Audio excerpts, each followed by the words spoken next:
Hello guys, ഇന്നത്തെ video വന്നിട്ട് ഒരു സാറ്റർഡേ നമ്മൾ സ്പെൻഡ് ചെയ്യുന്ന നല്ല അടിപൊളി സാറ്റർഡേ ആയിരുന്നു കേട്ടോ. അപ്പോൾ ആദ്യം തന്നെ നമ്മൾ അമ്മൂമ്മയുടെ അനിയത്തിയുടെ വീട്ടിൽ കൊണ്ടാക്കി. എന്നിട്ട് നമ്മൾ ഹമാര ചോയ്സിൽ പോയി. അമ്മയ്ക്ക് കുറച്ച് പർച്ചേസ് ഉണ്ടായിരുന്നുണ്ട്. അങ്ങനെ അവിടുത്തെ ഹമാര ചോയ്സിലും പോയി. പിന്നെ നമ്മൾ മറ്റേ സിൽവറൊക്കെ കിട്ടുന്ന ഹമാര ചോയ്സിൽ പോയി. അവിടെ എനിക്ക് നല്ല ഇഷ്ടപ്പെട്ടു. കുറേ സെക്കൻഡ് സ്റ്റഡും കാര്യങ്ങളൊക്കെ മേടിച്ച് എന്നിട്ട് നമ്മൾ ഓപ്പൺ ഹൗസിൽ പോയി അവിടുത്തെ ചില്ലി ചിക്കൻ കഴിക്കാം. പിന്നെ ഒരു കാന്താരി ചിക്കൻ പറഞ്ഞിട്ടുണ്ടായിരുന്നു, അതെനിക്ക് അത്ര കൂടെ ഇഷ്ടപ്പെട്ടില്ല. ചില്ലി ചിക്കൻ അടിപൊളിയായിരുന്നു ആസ് യൂഷ്വൽ. പിന്നെ അവിടെ നിന്ന് തന്നെ നമ്മൾ കുറച്ച് ഡെസേർട്ട്സ് ട്രൈ ചെയ്തു, മാക്രോൺസ് അതൊക്കെ അടിപൊളി ടേസ്റ്റ് ആയിരുന്നു. നമ്മൾ ആദ്യമായിട്ടാണ് അവിടെ നിന്ന് ഡെസേർട്ട്സ് കഴിക്കുന്നത്, അത് അടിപൊളിയായിരുന്നു. പിന്നെ നമ്മൾ നേരെ ലുലു പോയി. ആദ്യം നൈക്കയിൽ പോയിട്ട് അമ്മയ്ക്ക് മോയ്സ്ചറൈസറും കാര്യമൊക്കെ മേടിക്കണമായിരുന്നു. പിന്നെ നമ്മൾ ഓഫ് കോഴ്സ് പോകുന്നത് ഹൈപ്പർ മാർട്ടിൽ കയറാനാണല്ലോ. അപ്പോൾ ഹൈപ്പർ മാർട്ടിൽ പോയി കുറേ സാധനങ്ങളൊക്കെ മേടിച്ച് വലിയൊരു ബില്ലൊക്കെ ആയി വന്നു.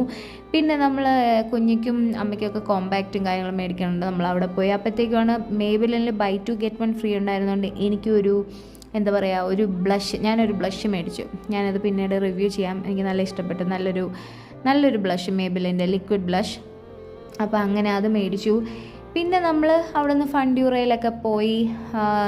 നമ്മളെന്താ പറയുക, ആസ് യൂഷ്വൽ റോളർ കോസ്റ്ററിലും കാറിലും ഒക്കെ കയറി അടിച്ചു പൊളിച്ചിട്ട് പിന്നെ അവിടെ നിന്ന് അൽമാസിലെ ഷവർമ കഴിച്ചു. പിന്നെ ജ്യൂസ് കുടിച്ചു, കോഫി, അങ്ങനെ കാര്യങ്ങളൊക്കെ കുടിച്ചിട്ട് പിന്നെ നമ്മൾ അമ്മൂമ്മേനെ പിക്ക് ചെയ്തിട്ട് ഡിന്നർ കഴിക്കാൻ നമ്മുടെ വാവ സുരേഷിൻ്റെ പുതിയ തട്ടുകട തുടങ്ങിയിട്ടുണ്ടല്ലോ കുറവങ്കുളത്ത്. അവിടെ നമ്മൾ ഇന്നലെ കഴിച്ചുമ്പോൾ ഭയങ്കരമായിട്ട് ഇഷ്ടപ്പെട്ടു. അങ്ങനെ ഇന്നും നമ്മൾ അവിടെ പോയി. നിങ്ങൾ ട്രൈ ചെയ്തില്ലെങ്കിൽ ഡെഫിനറ്റ്ലി ട്രൈ ആട്ടോ. അപ്പോൾ അത്രയേ ഉള്ളൂ ഇന്നത്തെ വീഡിയോ. ബൈ.